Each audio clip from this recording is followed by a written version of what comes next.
Honorable members, I have been informed that the WIPARI has agreed that there will be no notices of motions without notice.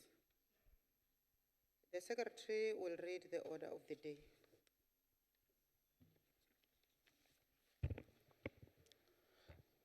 Body's debate on budget vote number 33, tourism. Appropriation Bill, B5, 2017. Thank you very much. Minister Barena, and at the same time call on the Honorable T. Kasa, Minister of Tourism, on the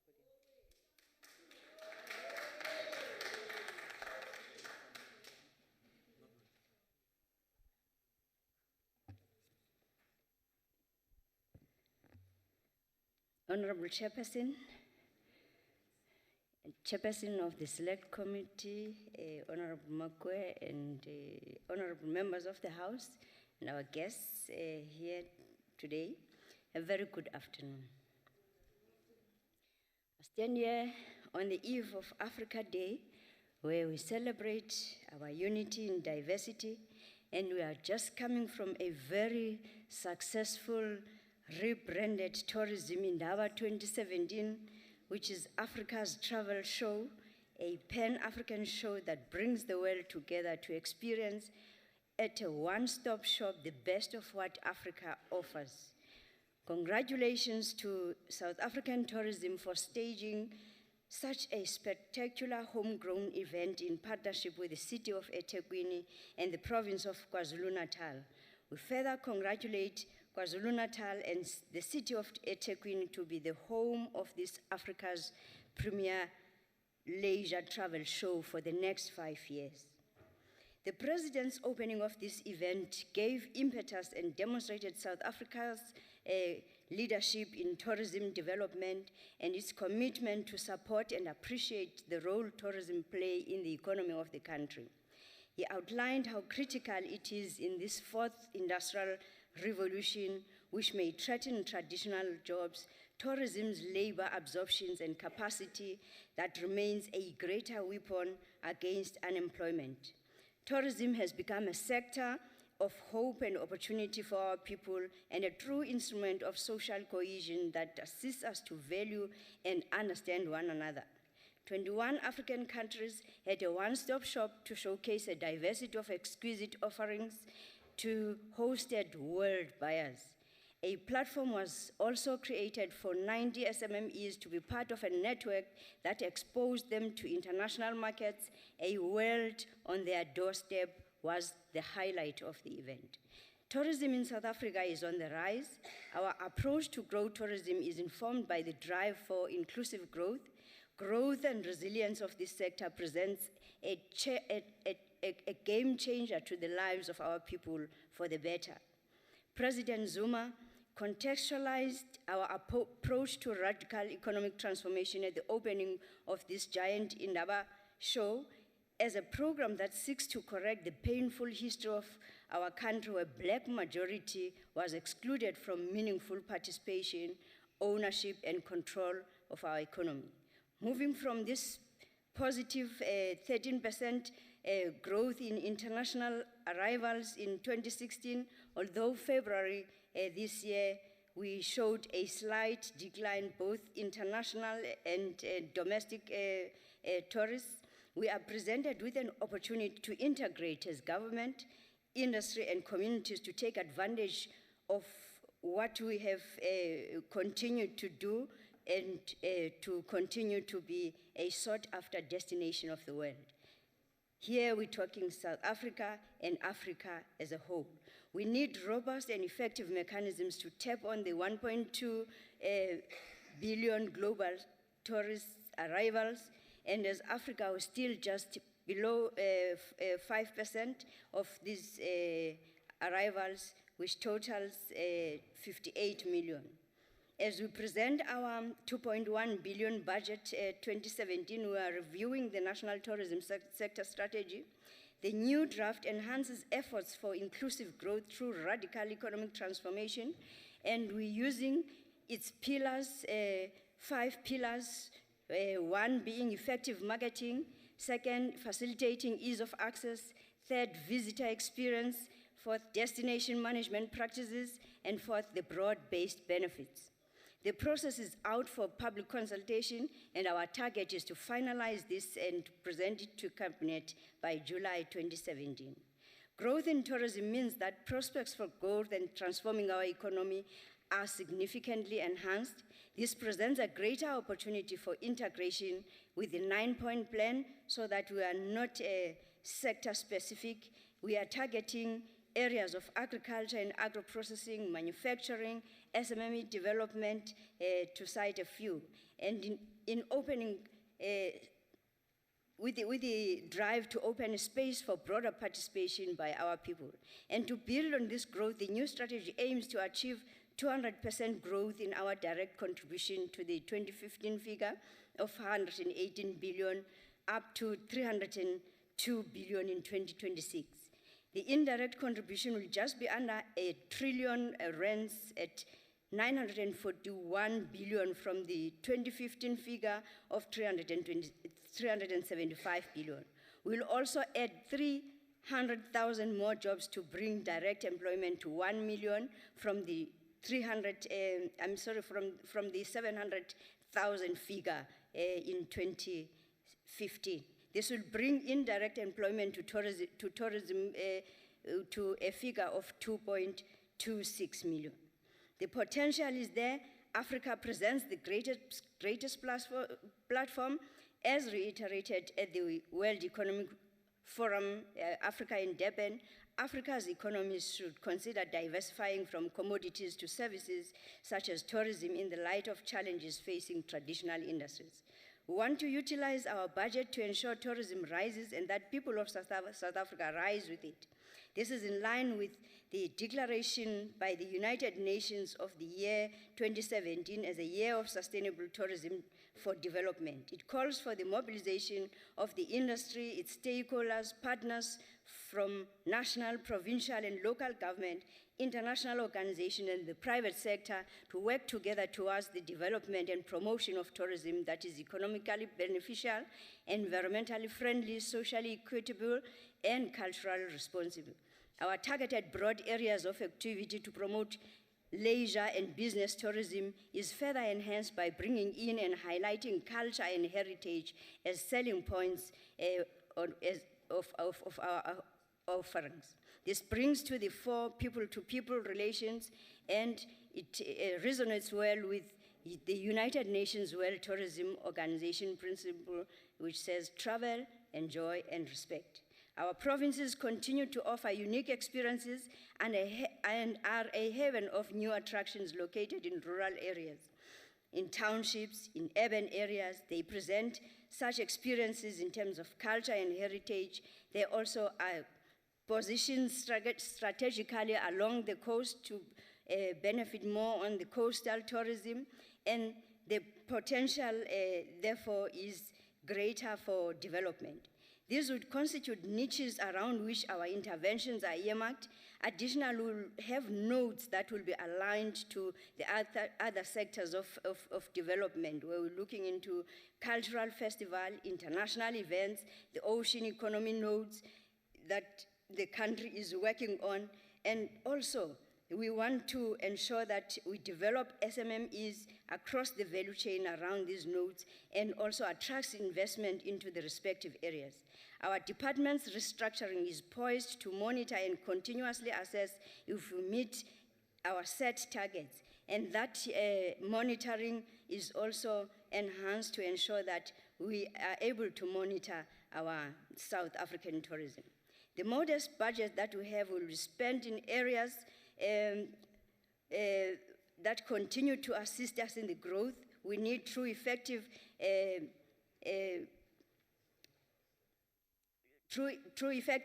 implementation of plans that we have tabled as part of our APP, while we will be making interventions that will ensure that we have maximum immediate impact in others.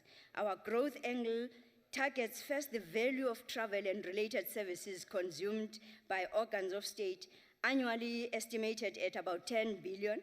This presents a transformation lever through which state procurement we wish to unleash. Furthermore, government controls allocation of other opportunities such as licensing of tour operators, gaming operations, duty-free stores, car rental, parking bays at strategic hubs, accommodation and rental facilities at state-owned facilities that are concessioned to operators. We will work with partner departments to unlock this opportunity for participation by our SMMEs. We are targeting 30% black ownership as directed by the President of the country. The 53% of our budget that goes to South African tourism also is key because it is our strategic intent to drive government imperatives through our entity. These include contribution to job creation and inclusive growth.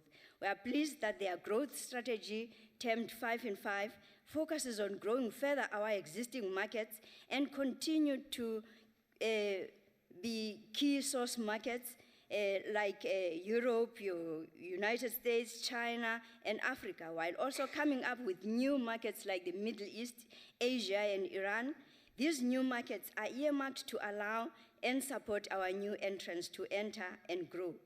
For the 9 provinces, as part of the radical economic transformation, new experiences will be unleashed, building on the new products like the hidden gems that were showcased at Indaba 2017, and township tourism, homestays, urban tourism, rural tourism, social tourism, community tourism, and businesses across the value chain will be developed as products and experiences that would constitute the approach we want to follow. And these products include the budget resort products. To deal with issues of seasonality, a broad approach to source markets that will be targeted flow into our space, and also we are utilizing the 10% contribution of business events in the total GDP of what we are contributing. We are further growing our supply chain within the space of the small players. Our BEE Charter Council has come up with a very important plan, and we are targeting to utilize and implement this plan in order to target our youth and women and the interventions that we also deal with as part of that, especially around youth and our skills development. The Deputy Minister, Tabete, will outline. Access to funding for small and medium and macro enterprises is often a challenge. It retards growth, expansion of existing products, and participation by our communities. It is also making those enterprises difficult to obtain operational finance. In recognition of this challenge and with the support of the National Treasury, we have entered into partnership with National Empowerment Fund to establish a transformation fund, a combination of grant funding, which will be used to drive sector transformation and unlock capital investment in tourism. This fund is currently capitalized to the amount of about 120 million, with the aim of building it to 360 million in the medium term. Every rand from the department is matched by 2 rand from the National Empowerment Fund, and we will be operational from the second quarter of the financial year. We'll also host a national conference on transformation in the third quarter of this year, intended to improve compliance and commitment of an inclusive tourism economy. Our business tourism continues to grow and contribute meaningfully in our tourism growth, and currently events around ICCs as it coordinates and Mestros, we intend to stretch those outwardly to reach to smaller cities in order to expand the impact. And our Tourism Grading Council will have also to be proactive to reach to other experiences in the value chain, and our domestic tourism strategy with the ring-fenced 100 million over the 3 years is poised to extend strategic use of events as anchors to drive mobility. We are confident that this will ignite a lot of activities in the provinces because they both host local and international events. And Deputy Minister, as I indicated, will also elaborate on our approach in really growing our SMMEs to be in the value chain, because we want to get back into the trajectory of ensuring that tourism creates industrialists. Our campaign of We Do Tourism is a glue to us working together, calling upon members, calling upon the society, and each and every person in South Africa to do tourism with us. We want to move South Africa forward to a better Africa and a better world. I thank you. Thank you very much, Honorable Minister. The Honorable Makue, the Chairperson for Select Committee on Economic and Business Development.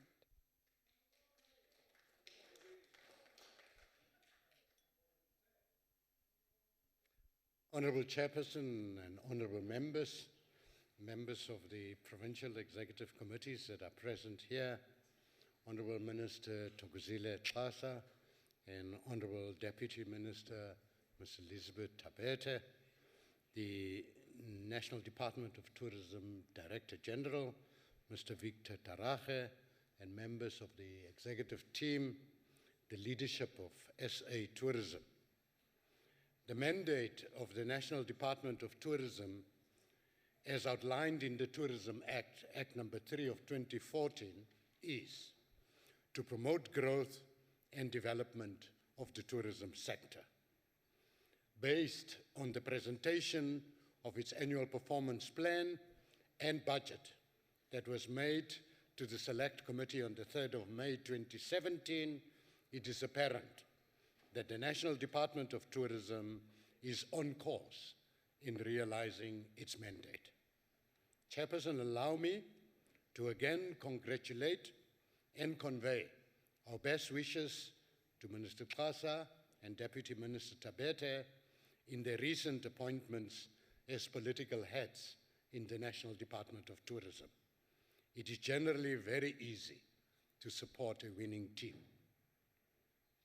My motivation of support for this budget vote is informed by an impact analysis of the vote, which amongst others includes, firstly, the policy impact of the vote on the targeted groups, the implementation of the mandate of the department, how equity is advanced by the budget vote, how the principles of economic growth and redistribution are advanced by the vote, and how the vote addresses very important challenges of unemployment, poverty, and inequality.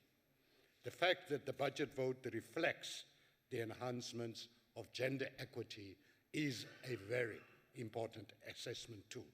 And then finally, the vote should accommodate careful and scientific interpretation of the shifts that are taking place in the Department of Tourism, and the vote should motivate to us why those shifts are happening.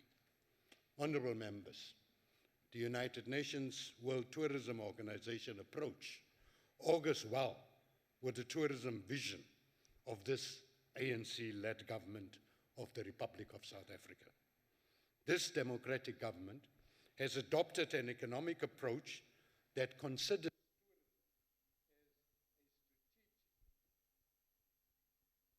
economic sector with the potential for creating labor-intensive, sustainable, and decent jobs. Goes on and off.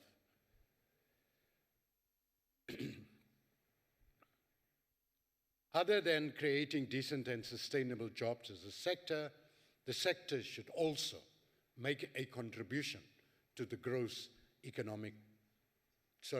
domestic product. And we note with appreciation that indeed the National Department of Tourism is doing its part in contributing towards the GDP. These achievements have been made through streamlining and entrenching the socio-economic value chain of the sector in the National Development Plan.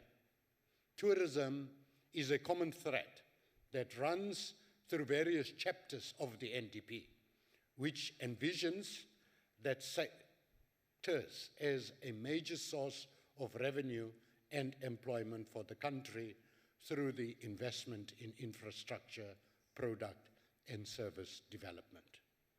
Tourism is therefore considered as an inclusive economic sector that has potential to realize equitable economic development particularly in rural areas, as it would become apparent in the focus that will be placed on SMMEs in rural areas in the contributions by members in this budget vote debate.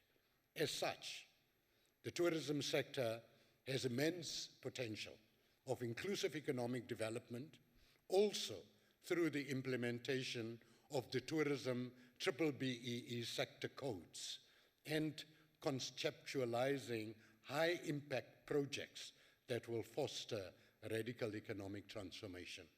I will soon refer to some of these projects.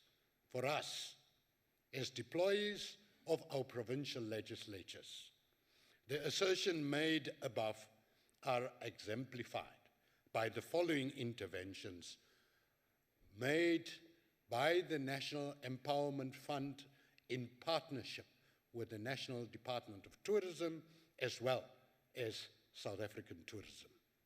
But these interventions also highlights the ANC's practical application of intergovernmental relations and cooperation. The National Empowerment Fund and the NDT are cooperatively and actively and successfully engaged to grow tourism provincially, nationally, within the continent, and internationally.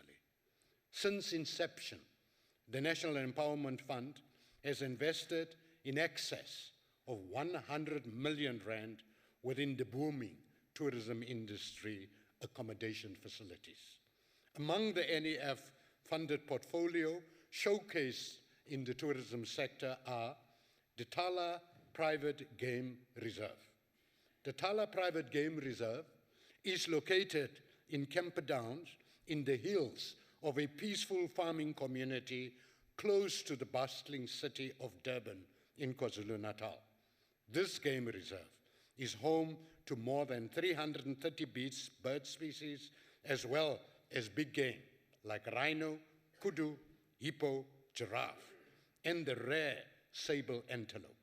Plant species found in this area include the fiery aloe, the imposing euphorbia, and the fragrant wild sage. South Africa's scenic beauty, magnificent outdoors, sunny climate, cultural diversity, and reputation for delivering value for money have made it one of the world's fastest growing leisure and business travel destinations. The recently released World Economic Forum Tourism Competitive Index ranks South Africa as #1 in the continent, ahead of traditional powerhouses like Kenya, Tanzania, and Cape Verde. Overall, South Africa is 48 out of 141 countries. Considering the APP, we are seeing the potential within national tourism to take us to even higher ground. The second project that I want to mention is the Rhino Ridge Safari Lodge. The Rhino Ridge Safari Lodge was established to protect the previously endangered white rhino, now numbering 1,000 in the 96,000 hectares of indigenous land. Tlhutlhui Mfolozi is a triumph of conservation efforts. The unique and exclusive luxury at Rhino Ridge Safari Lodge offers exceptional safari experiences in the heart of Big Five territory. The third one is the Jozini Tiger Lodge, which is situated also in the heart of the Zulu Kingdom, with its rich heritage and untamed natural beauty. Jozini Tiger Lodge and Spa is the perfect luxury getaway in the heart of nature. Then we have the Royal Tonga Safari Lodge, which is the culmination of a dream of the local community, private investors, and the Royal Tembe Development Foundation to create a national paradise for visitors to this unique reserve. The lodge is architecturally designed to emulate the local Tonga building style, and each of the 14 chalets are uniquely positioned to offer guests total privacy and luxurious comfort within a sand forest in the Tembe Elephant Park. The next provincial development is the Park Inn in Polokwane, a new hotel that has received 45 million rand business loan from the NEF. The hotel is set to open in Polokwane, Limpopo during the last quarter of this year. The Park Inn by Radisson Polokwane is set to usher in a new era of business and leisure tourism in the province of Polokwane. Then, Chairperson, because of time constraints, I won't mention the detailing of the other provinces, but must mention, Honorable Faber, that the Northern Cape has become a destination attracting visitors to real culture, real people, and real nature.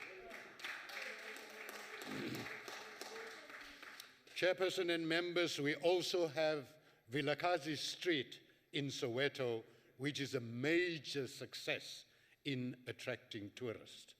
Robben Island, Table Mountain, as well as the sand and sea of the Western Cape, has become notorious in attracting tourists from all over the country, the continent, and the world. The National Department of Tourism is looking to build and grow tourism on these examples and others to benefit the continent and to benefit our country. The National Department of Tourism, again, as the Minister said, hosted the 35th Tourism in Daba 2017 that started on the 16th of May this year with thousands of exhibitors, travelers, buyers, and scores of visitors from all over the continent and the rest of the world. And this was held at the Nkosi Albert Luthuli International Convention Center in Durban. Chairperson, the National Department of Tourism in Daba exposed investees to the continent's top travelers. The Indaba is Africa's top tourism trade show that brings together more than 7,000 delegates that represent the top tourism products, not only of South Africa, but in Africa, because we recognize how we are part of this potential, of the potential on this great continent. Chairperson, all rational members of this House regards tourism as a modern-day engine of growth, as one of the largest industries globally.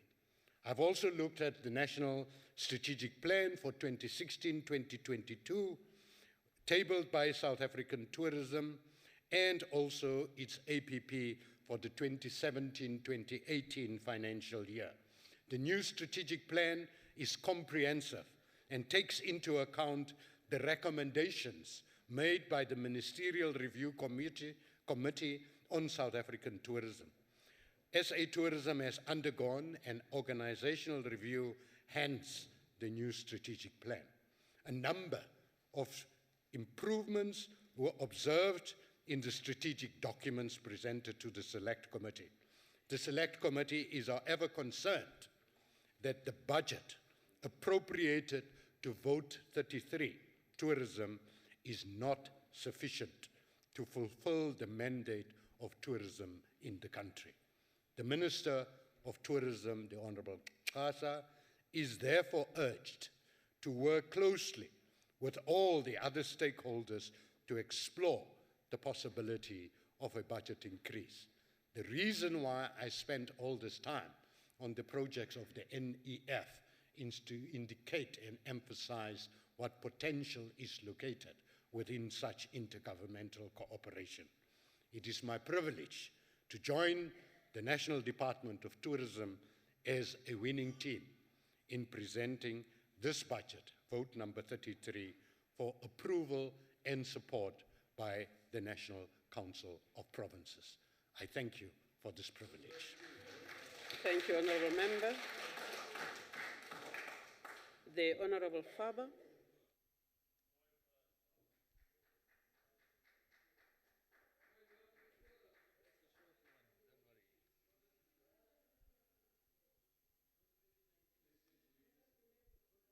Thank you, Chairperson. I would like to start off by congratulating Mr. Derek Hanekom, the former Minister of Tourism, and his team on the performance of the department in the last financial year. As we know, they had a tough time politically to make his department work and perform the way they did. The resolution taken by Minister Gigaba on the travel facilitation for minors, unabridged birth certificates for tourist children from abroad visiting, as well as other visa regulations, was hurting the South African tourism industry tremendously. South Africa literally lost millions in revenue, not to even mention the thousands of jobs that could have been created. We are looking forward to the new Minister of Home Affairs rolling out the biometric system swiftly at our country's borders with enough proper trained staff so that we don't find ourselves in the same position as last year, where hundreds of passengers were standing in queues at OR Tambo because the staff component was not trained well enough to operate the new system. Now, of great importance will be the introduction of our new electronic visas, which has been in the pipeline for a while now and need to be introduced sooner than later to speed up the process. And we hope, Minister, that our new Minister takes this up with the Minister of Home Affairs. We had more than 10,000 tourists turned away at international airports abroad as they wanted to board to South Africa. This because of the full unabridged birth certificates regulations of children. We today know that Minister Gigaba made the wrong decision by implementing these regulations on unabridged birth certificates, as the movement of children across borders was based on an incorrect figure of child trafficking in newspaper articles a few years ago. Minister, it's now time that you discuss this with the new Minister of Home Affairs to assist the growth in our tourism industry. It is commonly known that for every 12 tourists visiting South Africa, at least one job is created. The tourism growth rate between 2014 and 2016 on international arrivals was just 2.6%. compared to the global average of 3.9%. It thus comes to a shock recently when President Zuma was so reckless to fire off his best ministers, such as Pravin Gordhan and Derek Hanekom, as the latter was able to grow tourism while still able to make his department work, with the turmoil currently ongoing within the ANC, as we all know. We hope, Minister, that you will follow in Minister Hanekom's steps and do exactly the same. Tourism and travel plays a vital role to our economy and has surpassed the GDP income of mining in South Africa in the recent years, totaling 9.3%. To keep the momentum going in a slow-growing global economy, we have to put emphasis on how we in South Africa can exceed and help with the creation of thousands of jobs in our tourism sector. With all the global migration, safety, security becomes tighter globally. Tourists want to feel safe and will gladly visit countries with attractions that can provide such conditions to enjoy a relaxing time. It has been proven that there is a clear psychological effect on tourists when they travel to a region where they do not feel safe. We see that a country like Tanzania's tourism contribution to our GDP is over 17%, and we are still under 10%, leaving us behind competing for a piece of the cake on the African continent. On a recent visit to Singapore, we learned some valuable lessons from their Department of Tourism on how further enlarging the portion of small business in the tourism industry. One of the new ideas that seemed to take off quite well in this program were entrepreneurs that are advertising the experience in Singapore using their own properties. These make visitors come and stay at this entrepreneur's home at a good rate and get to experience the Singapore lifestyle. This entrepreneurs actually becomes like tour guides and take the tourists to all the main tourist attractions, but most importantly, give the visitor an experience, the feeling of living in such a country. I believe that in our diverse country with many cultural experiences, it can become a great way for informal tourism to grow enormously. We know that the future of economies lie in the hand of small business operators being successful, which can create thousands of jobs, as Honorable Makua was saying. The DA supports the Tourism Incentive Program as a catalyst to create jobs. My belief is that we should train small business entrepreneurs who want to enter the tourism industry as tour guides, as this will give them the tools to operate as per example of Singapore. These small businesses in the more rural areas can expand tourism and become a new income generator in South Africa. Airbnb has shown that a new type of accommodation market has been established and contend to become a big role player in the tourism industry. We have to start thinking outside the box to give thousands of unemployed people the opportunity to enter the tourism market without laying out millions on single ventures who can only benefit a few, mostly connected individuals.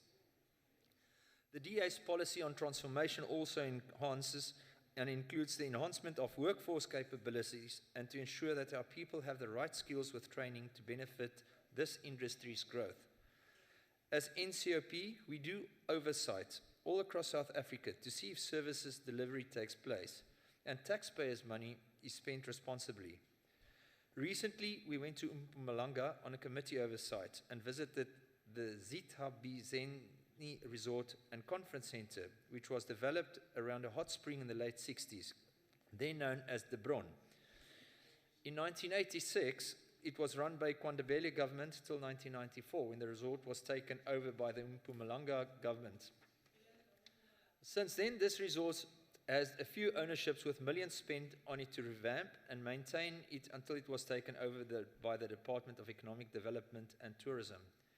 As Mpumalanga is placed fourth with regards to international tourist arrivals, we would think that such a resort would be well marketed and maintained to create jobs and income revenue.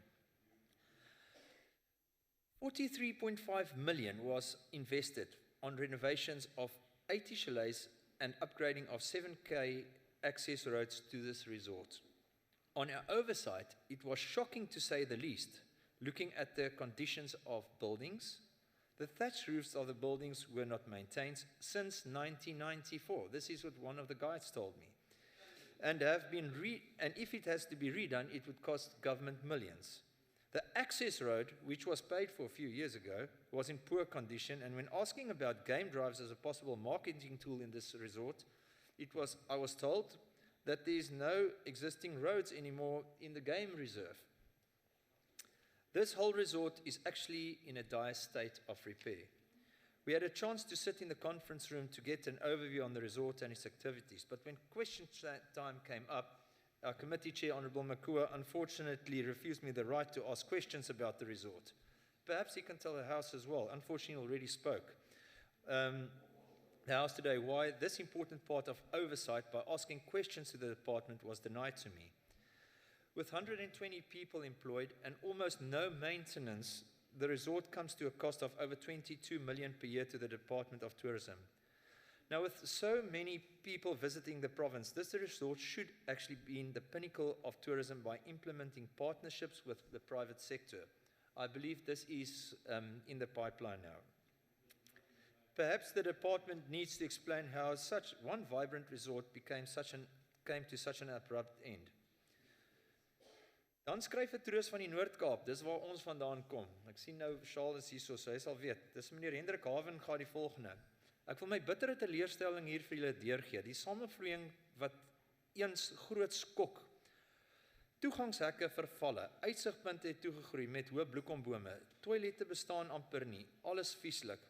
My punt, dit is toerisme bestemming Douglas, as 'n gevolg van die uitkykpunt van die magtige Val en Oranje rivier. Die gasvryheidsbedryf is afhanklik van toerisme, maar glo my die my agterhouding is te bespeer en ons as toeriste wat 1450 km gery het om dit te beleef, sien my nooit weer nie. Ek was selfs te geskok om foto's te neem. Minister, die tipe agteruitgang van ons staatstoerisme aantreklikhede skets nie 'n mooi prentjie nie. In teenstelling met die bogenoemde het privaat eienaars en instansies die gaping geneem en pragtige infrastruktuur geskep wat duisende toerisme lok en inkomste vir die land genereer. Ons moet in gedagte hou dat die privaat sektor 'n groot skepper van werk is in die toerismebedryf en dat die staat 'n groot rol sal moet begin speel ook om ondersteuning in die sektor te gee. Then lastly, tourism is all about people traveling and enjoying experiences. Let us start by being brand ambassadors for our provinces, by marketing them worldwide to the people, so that the people in our poor communities who need jobs can most benefit by this. I thank you. Thank you, Honourable Member. The Honourable Matebula.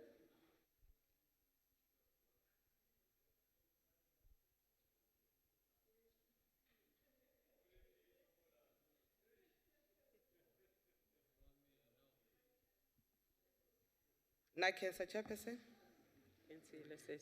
The Economic Freedom Fighter reject budget vote 33 on tourism. The Department of Tourism has made an important role to play in promoting and supporting the growth and the Order. development of equitable, competitive, and sustainable tourist sector in order to enhance economic and social development in this country.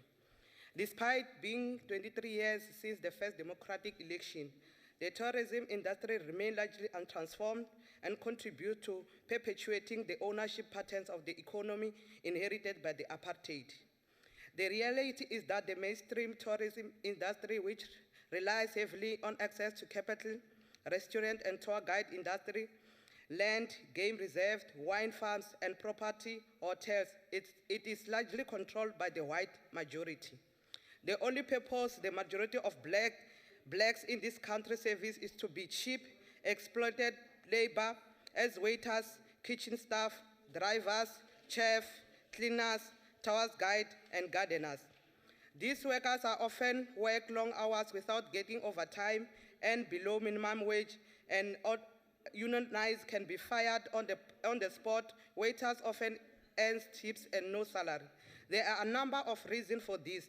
The first is because the industry is not properly regulated, and the regulations that do not exist are not properly enforced.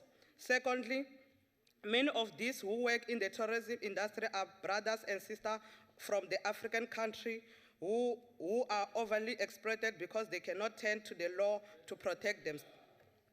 As the EFF, we are therefore proposing a minimum wage of 4,500 for the tourism industry. The necessary tools must be put in place to enforce this, as well as to ensure overtime is paid and workers are protected from unfair dismissal and general exploitation.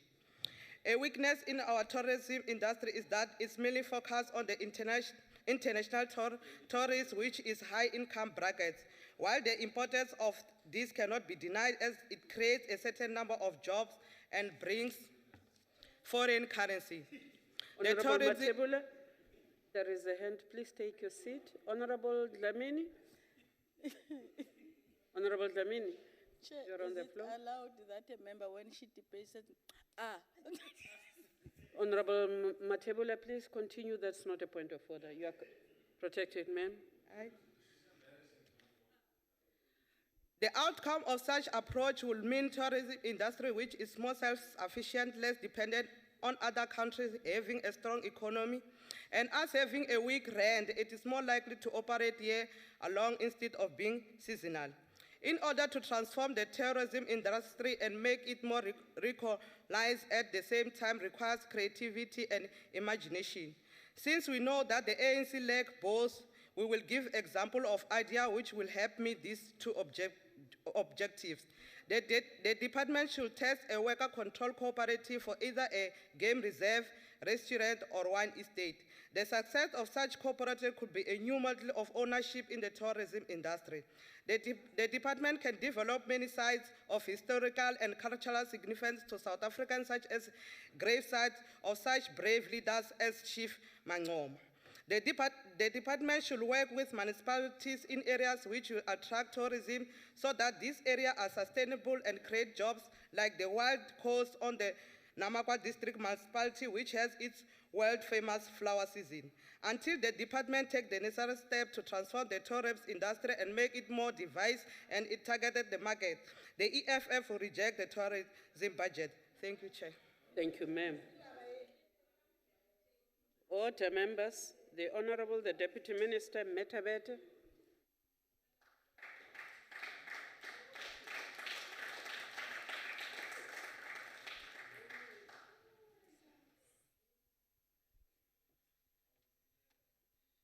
Thank you, Chairperson of the NCOP. Honorable Minister of Tourism, the DG and DDGs present and officials and guests in the gallery, honorable members, the success of tourism in our country depends on the warmth and capabilities of our people, along with our unique attractions, infrastructure, cultural and heritage sites, our natural assets as well.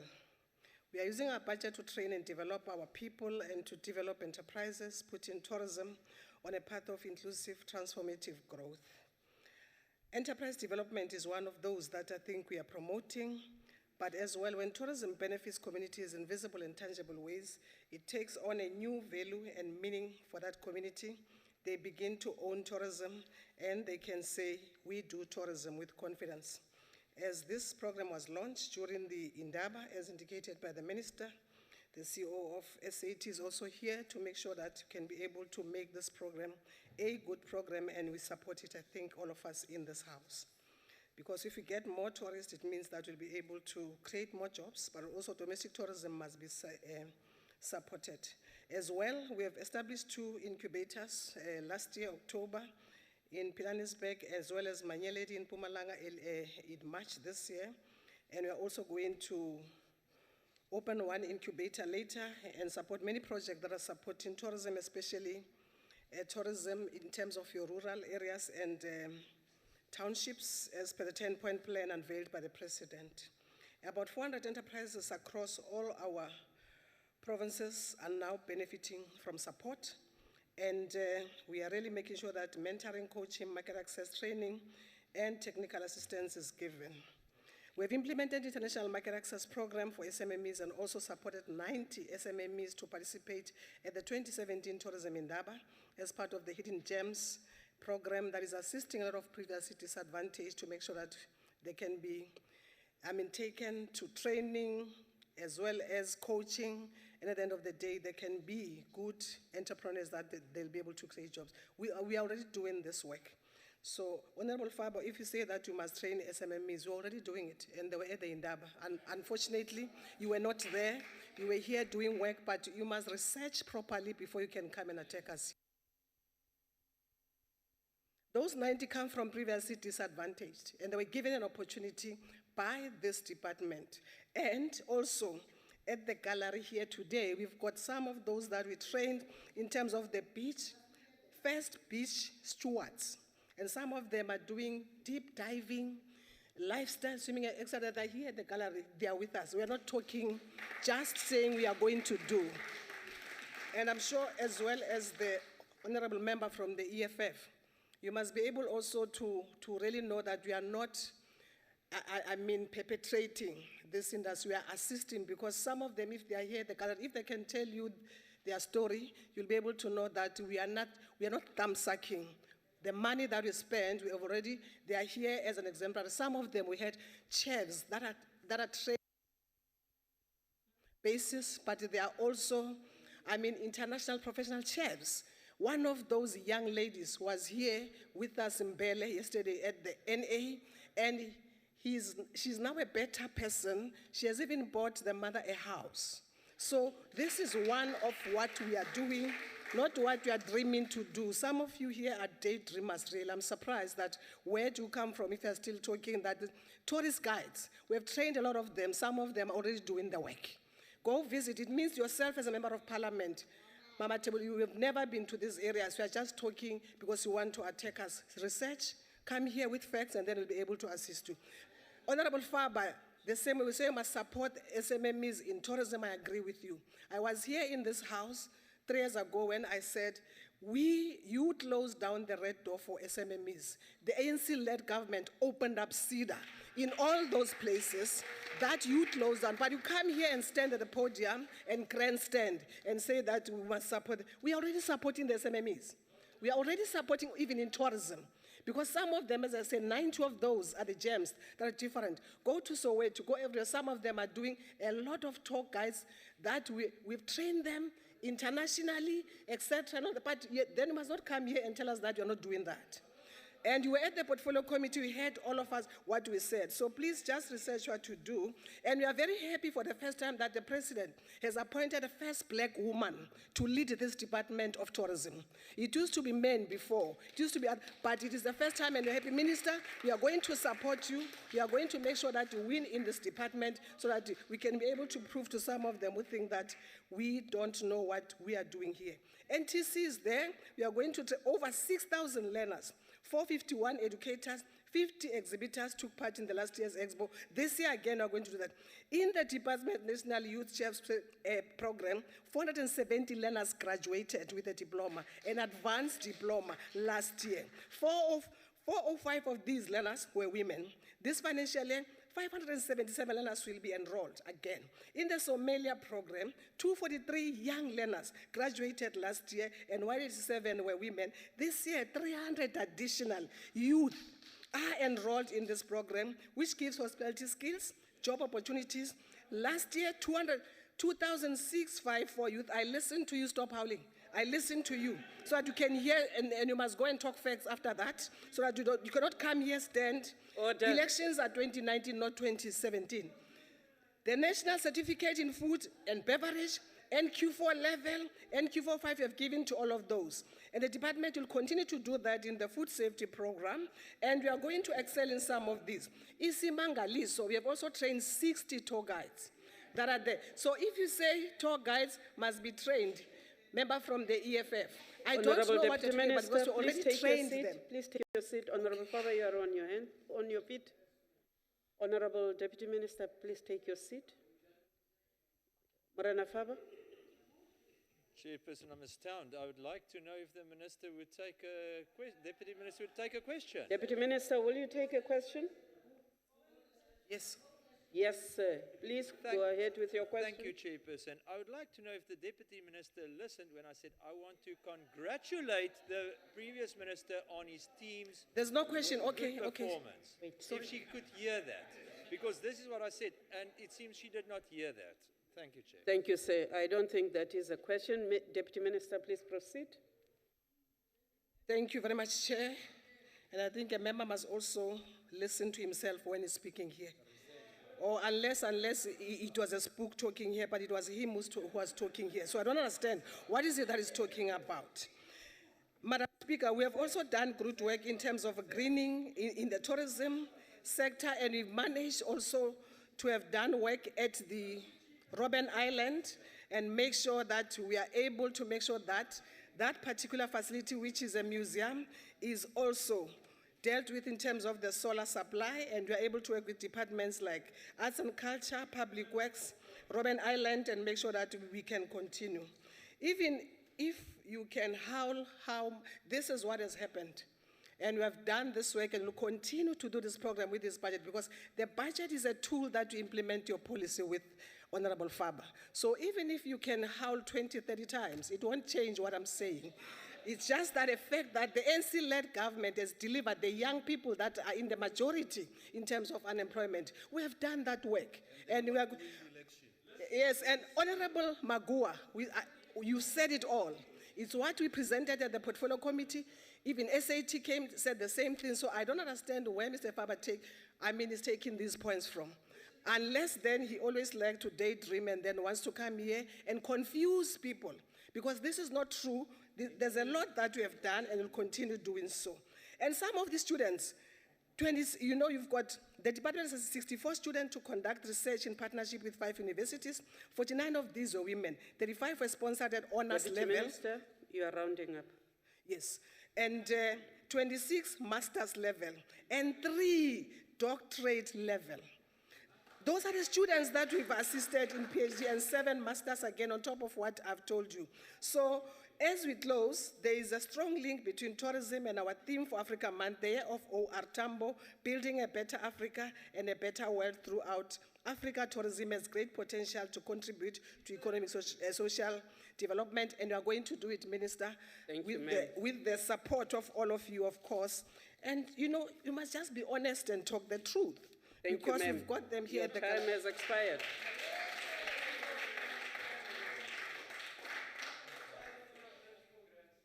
The Honorable, the MEC for Economic Development, Environmental Affairs and Tourism from the Eastern Cape, Morena Somio.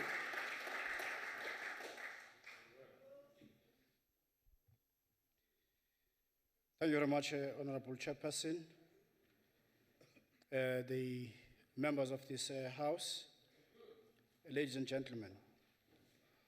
I bring you revolutionary greetings from the beautiful province of the Eastern Cape, the home of legends, indeed the home of legends, an adventure province. Chairperson, the Eastern Cape, like the rest of South Africa, views the tourism sector as one of the possible answers to the unemployment, poverty, and inequality, which is still facing our country as we speak. The latest tourism statistics indicate phenomenal growth in tourism arrivals in South Africa, as indicated, with 5.8 million tourists recorded between January and July 2016, an increase of 14.9% compared to the same period last year. Of the 8.9 million international arrivals to South Africa in 2015, the Eastern Cape accounted for 3.4 million visitors. We have collectively given tourists a taste of the South African hospitality, and they are likely to come back for more. For that, we deserve a round of applause. Honorable Speaker, Honorable Chairperson, through these arrivals, the tourism sector, especially the catering and accommodation component of it, resulted in a 1.4% growth in the sector, which has further contributed to the overall 3.3% economic growth in the South African economy. That 1.4% is a vindication of what the G20 heads of states recognized in 2012 already, when they identified tourism as a driver for growth and development, as well as a sector that has a potential to spur the global economic recovery.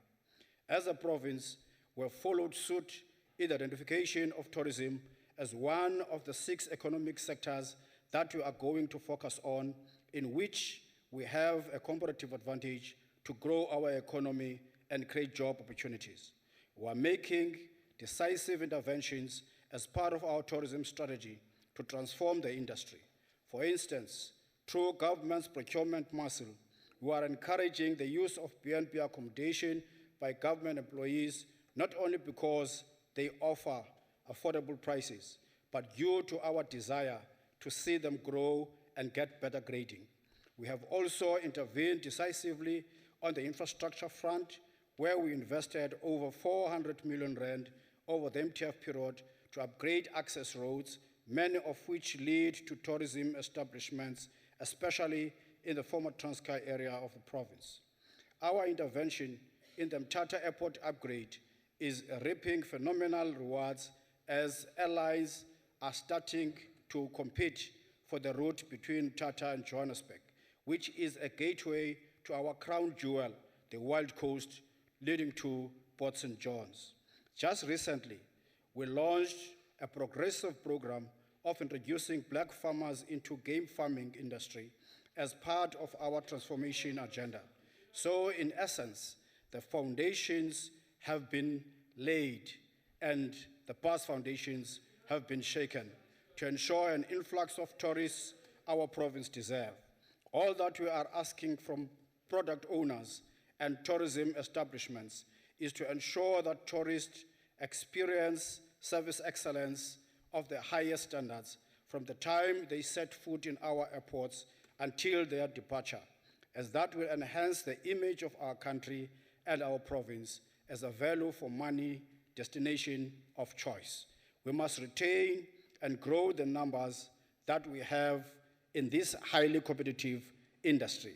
As a province, we aim to use the Tourism Master Plan as a roadmap of guiding all stakeholders in a concerted effort to grow the industry in the province. The implementation of the Master Plan will focus primarily on the following: improving local product supply, access and service quality, particularly on rural and community tourism, enhance demand stimulation for domestic and local markets, promote signature events that are unique to the province, and strengthening existing core international and new emerging markets, including Africa. So why not? Why not at this stage? Can't we support the call to make South Africa an entry which would make an enjoyous experience for those who come from afar? Scenic beauty is the life of the day. Our coastline is providing soothing effect to the spirit of those who visit our country and the province. Endless horizon, which is a deeper insight, which shows the environs, which are a God-given nature. Why not can we support it to say those who come must be afforded that opportunity? Once we master all these, are the areas which are likely to take a rightful place as a leading destination of choice in the country, which is what we deserve, taking into account our endowment with various attractions, including an unspoiled coastline, malaria-free nature reserves, breathtaking landscape, and more importantly, a rich heritage. Whether you are talking wars of resistance... Honorable MEC, please take your seat. Honorable Faber, you are on your feet. Thank you, Chairperson. I would like to know if the Honourable MEC would take a question. MEC, would you? I'll be ready after this. He won't. Please take your seat. Thank you, Chair. Please continue, sir. The unspoiled coastline, malaria-free nature reserves, breathtaking landscapes, and more importantly, a rich heritage, whether you are talking wars of resistance against colonialism or the struggle for freedom against apartheid. We are the full package, and working together with the National Department of Tourism, we will definitely do our best to fulfill the dream of the current generation and to ensure the future and the lasting future for our time. Thank you very much, Chair. Thank you, sir. The Honorable, the Chief Whip of the Western Cape, Honorable Wiley. Chairperson, thank you very much. It's a pleasure to be back in this House. Chairperson, over the years, I've had the privilege to travel widely and in a variety of forms. South, Central and North America, Europe, Central and North Africa, obviously South Africa as well, and Asia and Australasia. My travels have at times been as a backpacker with a mission, using my own money, or simply for leisure, or for sport competitions, and occasionally on official business. The one thing I've learned from travel, especially when you travel alone and make your own arrangements, is that it's about as much about personal confidence as it is about getting to see and experience new things. With the exception of North Korea and other totalitarian states, no two countries are the same, no two regions are the same. Each has its own uniqueness, and there's no small part because the local individuals and organizations drive local tourism, and they in turn try to maximize and promote the particular character of that region that they live in. They too exude confidence and a belief in what they do because they are proud of their surroundings. Vive la différence, as the French would say.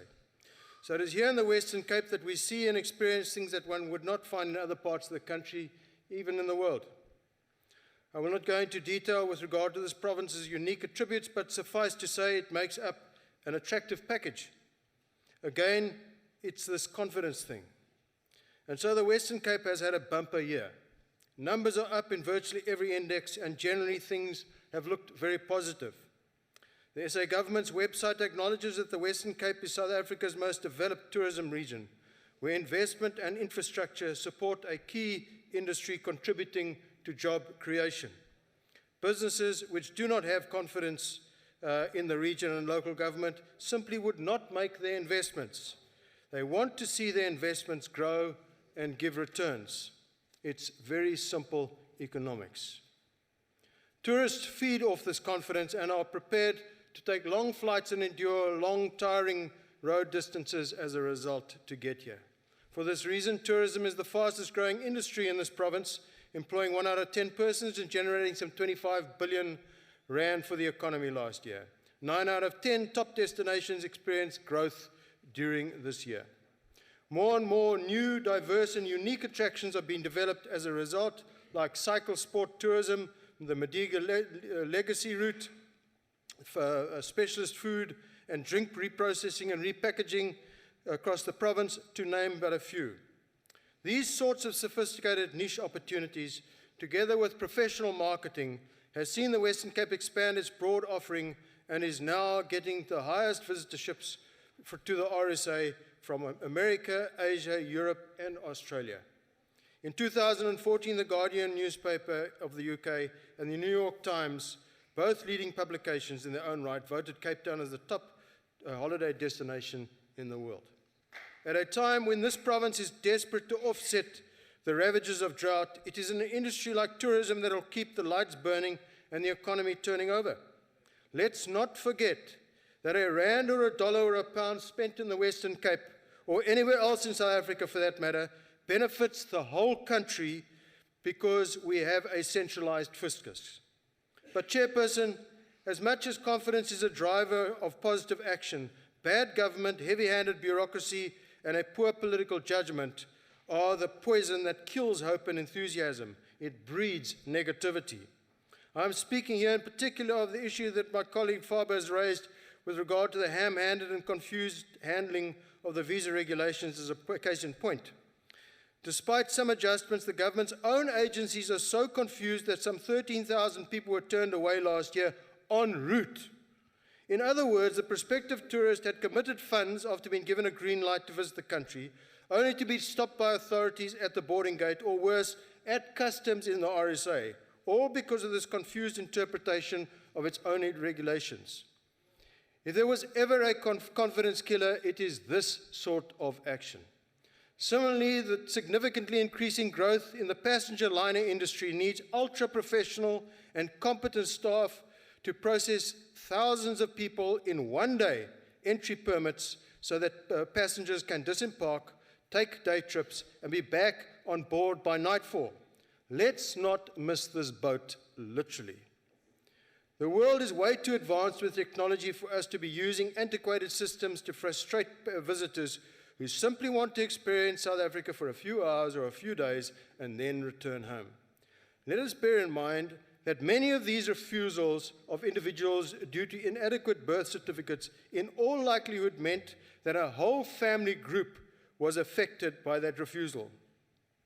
Another area of concern relating to the negative messaging was last week's utterances by the Minister of Police, who is reported to have stated that the Muslims of the Western Cape are the root of global Islamic terrorism. This sort of blanket condemnation of a whole segment of society without reassuring the public how the government is dealing with it is a cast iron method to undermine anyone's confidence.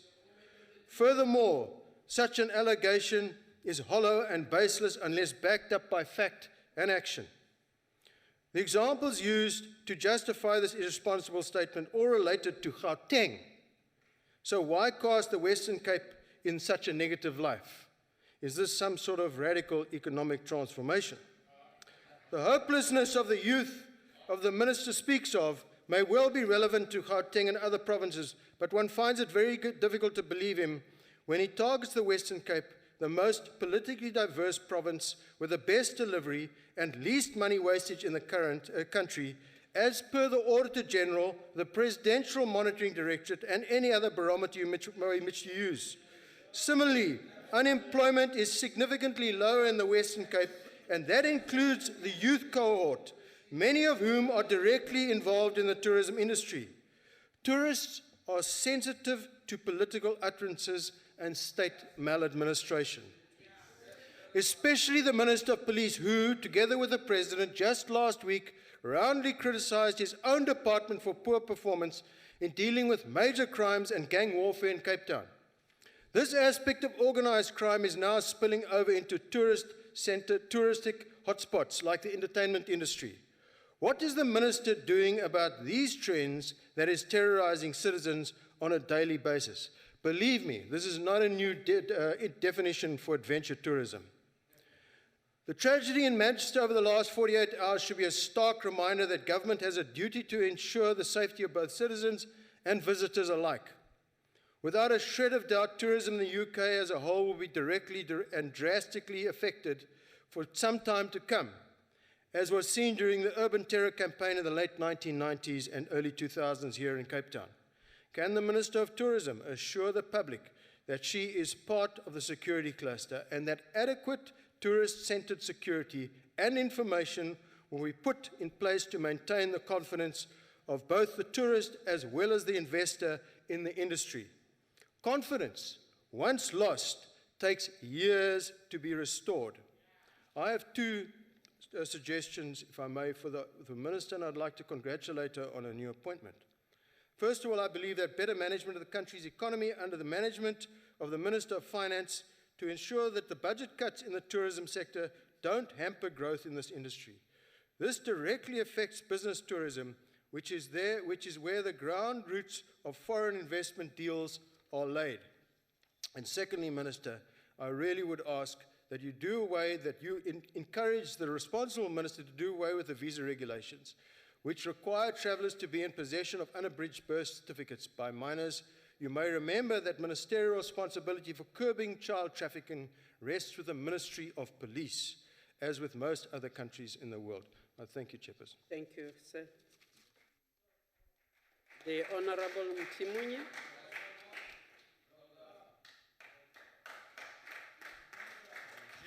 Madam Chair, thank you very much. Madam Chair, over the years we've been sitting in this fifth democratic parliament, I always regarded Honorable Wiley as really an honest man. I am really persuaded to change my thoughts around him.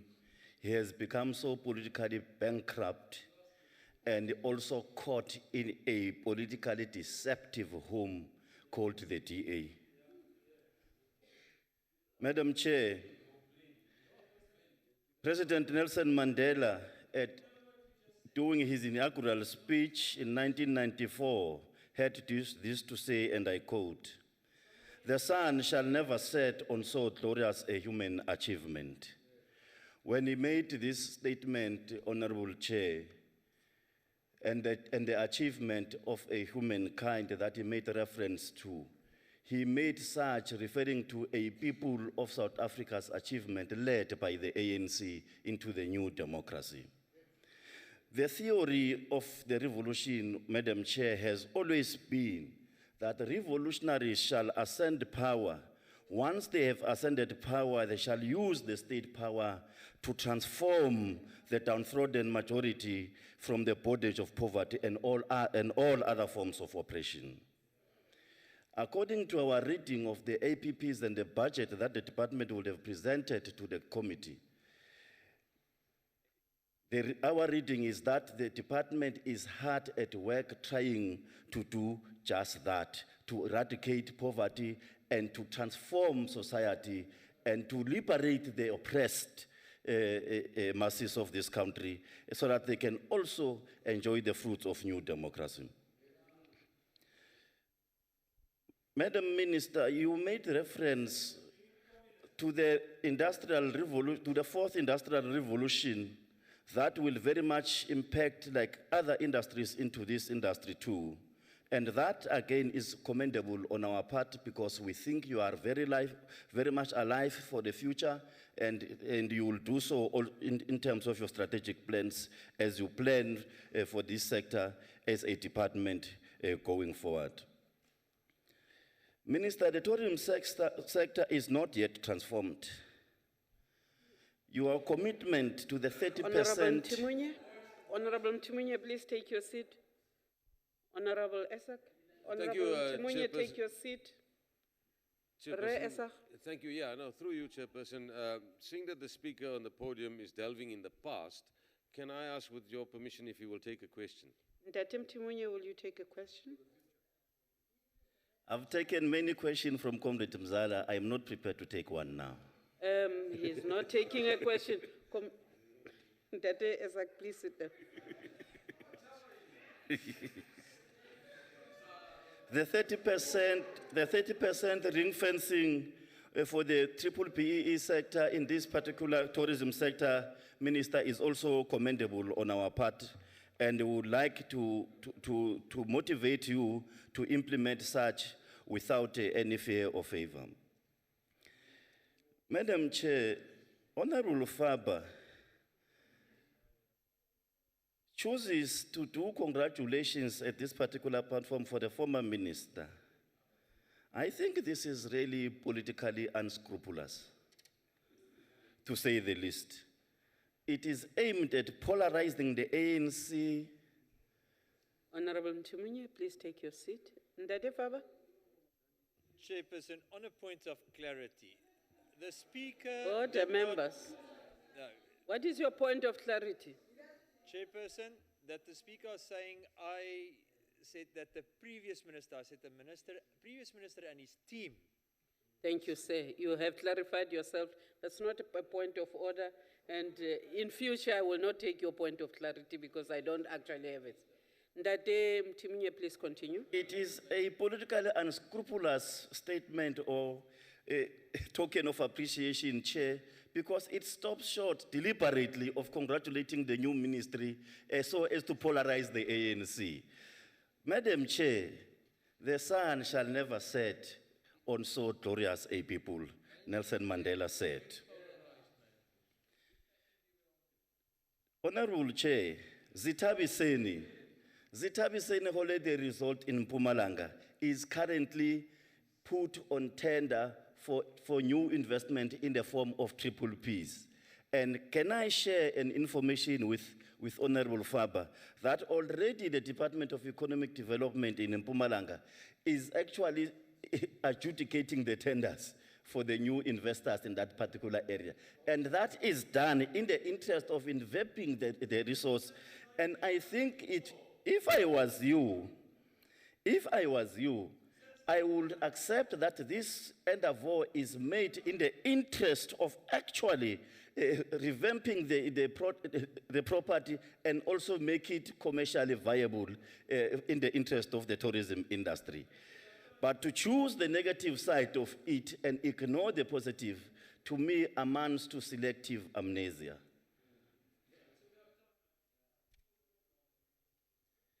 Honorable Matebula, typical rejectionists, rejecting everything under the sun. If you are not careful, you are likely to reject yourself to political death. When you die politically, may your soul not rest in peace. Madam Chair. Honorable Mtimunye, please take your seat. Honorable Esach. Honorable Chairperson, with due respect, a question, please, Mama. Honorable Mtimunye, will you take a question? Madam Chair, me and Mzala are good friends from one province. Will you and take we a question? always engage on issues. We can engage separate from this city. Uyala, Tata, please take your seat. No, he's refusing. Please take your seat. Honorable Chair, the ANC policy states that we should work towards the transformation of ownership and broad-based empowerment in the tourism sector to ensure that Black South Africans secure increased opportunities to fully participate in this important economic growth sector. This, Chair, must be done without being apologetic to monopoly capital, to ensure the dream of that people's icon,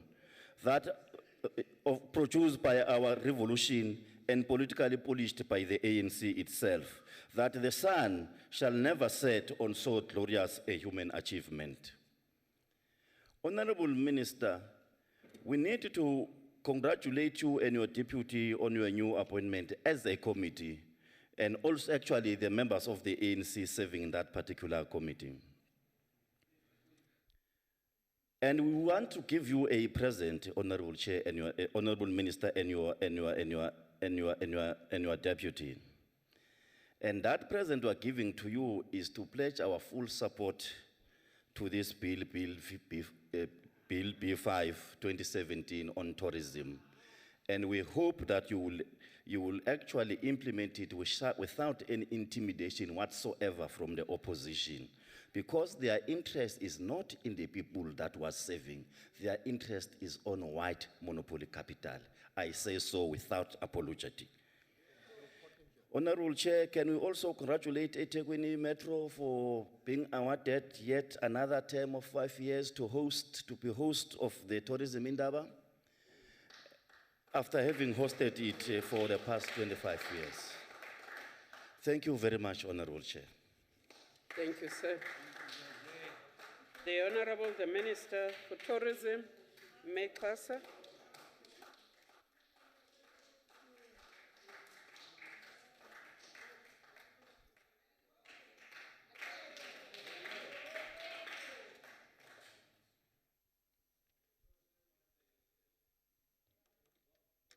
Thank you very much, Honorable Chair. First and foremost, it is important to place on record that the Department of Tourism does not pay any salaries to staff at Zitabseng. So that was factually incorrect to say the department is spending 22 million. I think the Deputy Minister did a great job to also respond to some of these unfactual statements that are thrown behind this podium. But we wish to appreciate the constructive inputs, because, you know, through constructive inputs, we can grow tourism. And we have one country and one country only, which is South Africa. And if we all do tourism, we'll all contribute to promoting tourism, and tourism that will benefit the people of South Africa. Indeed, if you don't have interests of the people, you will not be positive when we talk tourism in South Africa. Chairperson, I wish to appreciate and direct the members to take the cue from the chairperson of the committee. You know, when you are in the space of tourism, the passion, the love of what you do, and you must not be hypocritical to demonstrate that people have to love, or you were in Malaysia and you see people loving when you hate your own country. We are here, Chairperson, indeed to ensure that our provinces are able to showcase what they have, to look into the products that they have, assist the provinces to develop such products so that we can keep much more of the tourists coming here. Once we do that, we also would be able, through our experiences as we get to travel into the world, learn how to and encourage South Africans to travel their own countries. And we must not take for granted South Africans, even the city of Cape Town, that boasts these numbers. I have on the gallery there a person who comes from here in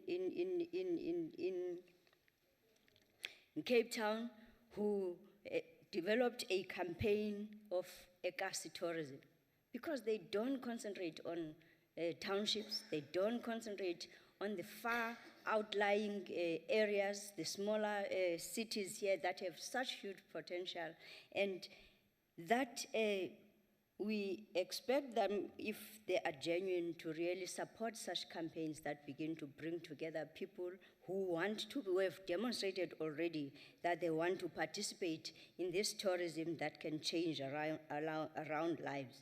They must not only focus on international tourists. Our strategy is broad enough. Yes, we are focusing to ensure that we continue to build and bring in international tourists. They must not do it to think that they are here only for international tourists because they don't create space for our people to participate. We want to ensure that we work with them, and if our people do not participate, it is a sad day for them. And there's the sensitivity in terms of statements that we also issue out. Because here you find a blurry statement, political statements versus statements that would help. We were talking with the industry within these days when we were at the Indaba to indicate to them, shouting does not make you to be heard, but sitting down and dialogue and make proposals, we look into that, which is what we continuously do as government. We will do that. But if it is not genuine, we will not. We have, Honorable Chairperson, finalized and implemented all the issues that were part of the immigration regulations, except for the last one, where the advisory committee is sitting with the minister today. And already the outstanding issue was with the airlines, nothing else. Because we cannot have a banana republic that is free for all just for the case of ensuring that their establishments have money.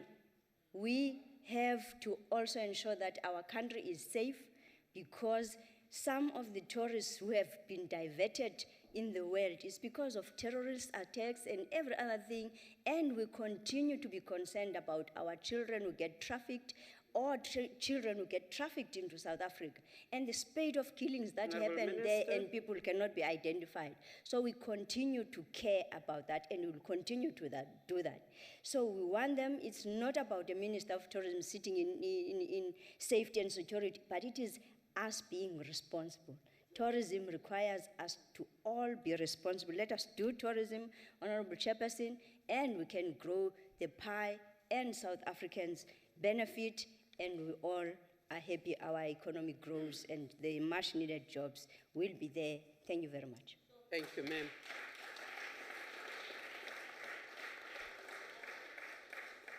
Honorable members, that concludes the debate and the business of the day. You are requested to remain standing until the procession has left the House, and the House is adjourned.